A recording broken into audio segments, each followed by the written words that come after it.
Assalamualaikum warahmatullahi wabarakatuh. Nama saya Idhofi Mahdi, nomor induk mahasiswa 105170464. Di sini saya akan menjawab pertanyaan ujian tengah semester mata kuliah Tata Kelola Keuangan Negara. Dosen pengampu Bapak Z Haryanto, SHMH. Baik, pertanyaannya adalah jelaskan definisi keuangan negara, ruang lingkupnya, dan asas-asas pengelolaan keuangan negara.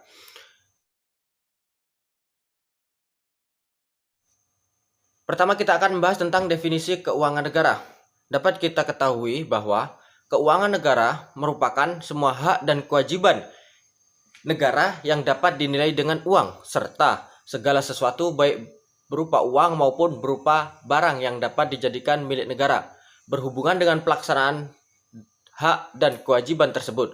Dalam penjelasan Undang-Undang Nomor 17 Tahun 2003 tentang keuangan negara dinyatakan bahwa pendekatan yang digunakan dalam merumuskan keuangan negara ada dari sisi objek, subjek, proses, dan tujuan.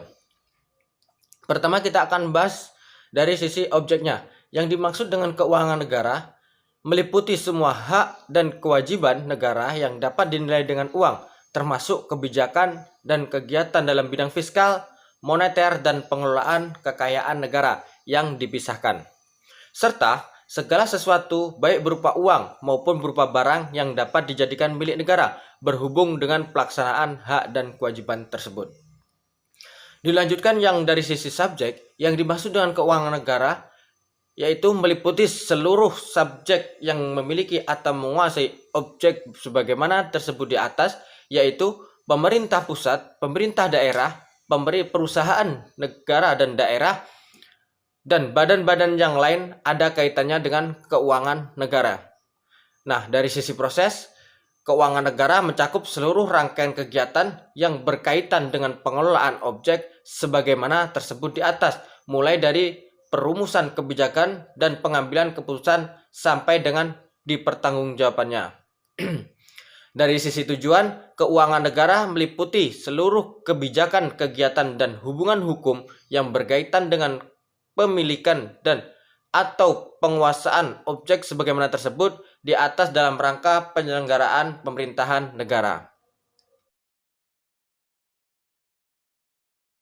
Ruang lingkup keuangan negara yaitu yang pertama yaitu hak negara untuk memungut pajak, mengeluarkan dan mengedarkan uang serta melakukan pinjaman. Yang kedua yaitu kewajiban negara untuk menyelenggarakan tugas layanan umum pemerintah negara dan membayar tagihan pihak ketiga. Yang nomor tiga, penerimaan negara. Yang keempat, pengeluaran negara. Yang kelima, penerimaan daerah. Yang keenam, pengeluaran daerah. Yang ketujuh, kekayaan negara atau kekayaan daerah yang dikelola sendiri atau oleh pihak lain berupa uang, surat berharga, piutang, barang, serta hak-hak lain yang dapat dinilai dengan uang, termasuk kekayaan yang dipisahkan oleh perusahaan negara atau perusahaan daerah. Yang ketujuh, yaitu kekayaan pihak lain yang dikuasai oleh pemerintah dalam rangka penyelenggaraan tugas pemerintah dan atau kepentingan umum. Yang kedelapan, yaitu kekayaan pihak lain yang diperoleh oleh menggunakan fasilitas yang diberikan oleh pemerintah. Dan yang terakhir, yaitu kekayaan pihak lain sebagaimana dimaksud meliputi kekayaan yang dikelola oleh orang atau badan lain berdasarkan kebijakan pemerintah, yayasan-yayasan di lingkungan pemerintah, negara atau lembaga, bahkan perusahaan negara atau daerah.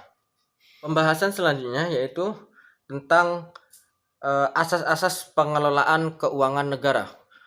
Dapat kita ketahui bahwa dalam rangka terwujudnya good governance dalam penyelenggaraan negara, pengelolaan keuangan negara perlu diselenggarakan secara profesional terbuka, dipertanggungjawabkan sesuai dengan aturan pokok yang telah ditetapkan dalam Undang-Undang Dasar 1945.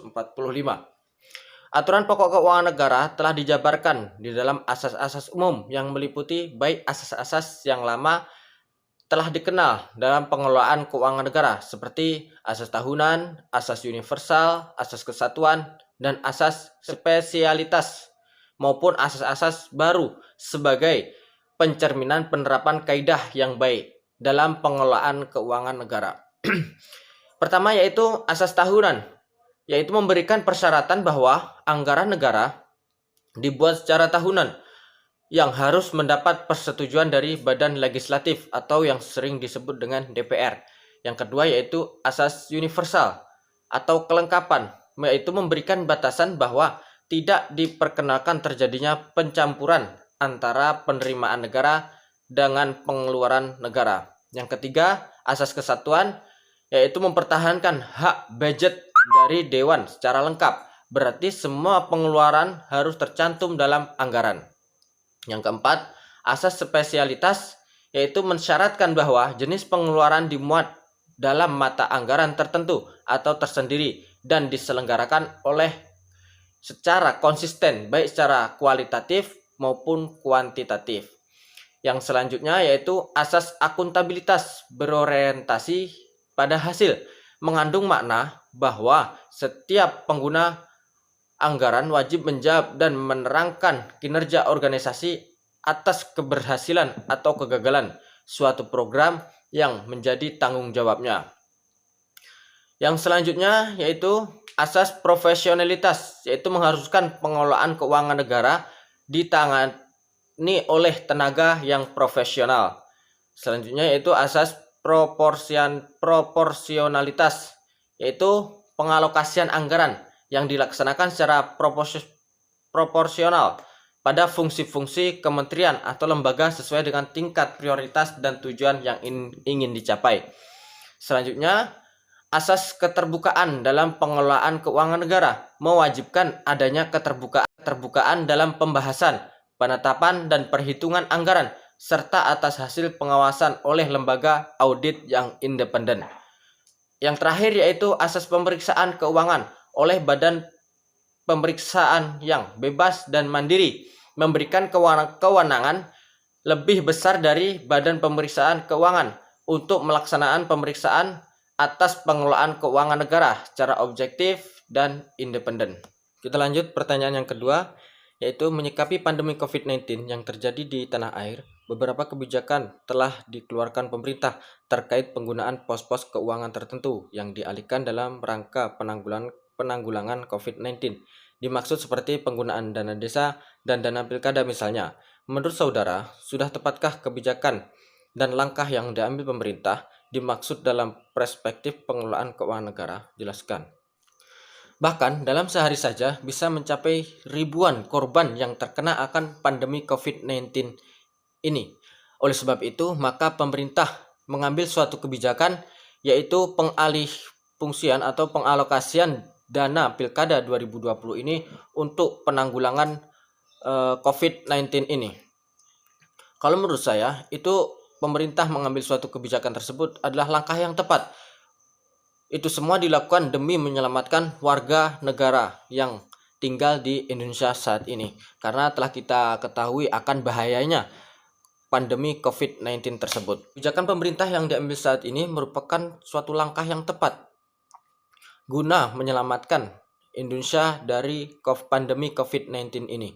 Dan oleh sebab itu, maka kita sebagai rakyat Indonesia yang baik tentunya harus menaati peraturan-peraturan yang ada dan himbauan-himbauan yang telah dikeluarkan oleh pemerintah. Karena pemerintah telah berusaha untuk menyelamatkan seluruh rakyat Indonesia dari pandemi COVID-19 ini.